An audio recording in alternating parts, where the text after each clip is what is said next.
Assalamualaikum warahmatullahi wabarakatuh. Perkenalkan, nama saya Rini. Saya dari kelas 11 Akuntansi 3. Di sini, saya akan mempresentasikan materi administrasi pajak, yaitu subjek pajak. Baik, langsung saja ke pembahasan.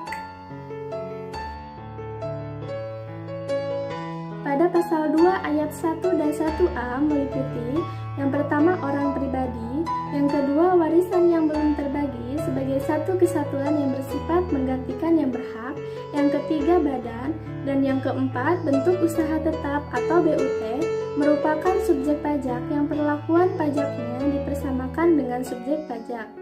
Kemudian pada pasal 2 ayat 2 meliputi yang pertama dalam negeri dan yang kedua luar negeri. Nah, pada pasal 2 ayat 3, subjek pajak dalam negeri meliputi yang pertama orang pribadi bertempat tinggal di Indonesia lebih dari 183 hari dalam 12 bulan. Yang kedua, badan didirikan dan bertempat di Indonesia. Yang ketiga, warisan yang belum terbagi, yaitu menggantikan yang berhak. Kemudian, pada pasal 2 ayat 4, subjek pajak luar negeri meliputi. Nah, ini merupakan kebalikan dari subjek pajak dalam negeri, yaitu diantaranya yang pertama orang pribadi, tidak bertempat tinggal di Indonesia lebih dari 183 hari dalam 12 bulan. Nah, yang kedua, badan tidak didirikan dan bertempat di Indonesia.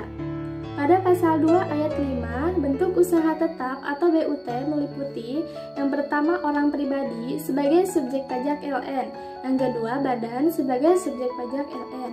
Nah, bentuk usahanya apa saja?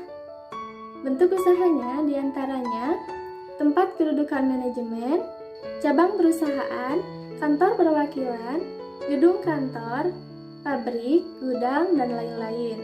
Kemudian, pada pasal 2 ayat 6, tempat tinggal atau kedudukan wajib pajak meliputi tempat tinggal orang pribadi dan tempat kedudukan badan yang ditetapkan oleh Dirjen Pajak menurut keadaan yang sebenarnya. Kemudian yang terakhir, pada pasal 3, tidak termasuk subjek pajak meliputi yang pertama kantor perwakilan negara asing, yang kedua pejabat perwakilan diplomatik atau konsulat atau pejabat lain dari negara asing, yang ketiga organisasi-organisasi internasional, yang keempat pejabat-pejabat perwakilan organisasi internasional.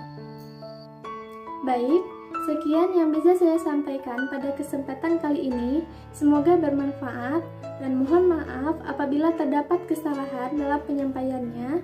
Wassalamualaikum warahmatullahi wabarakatuh.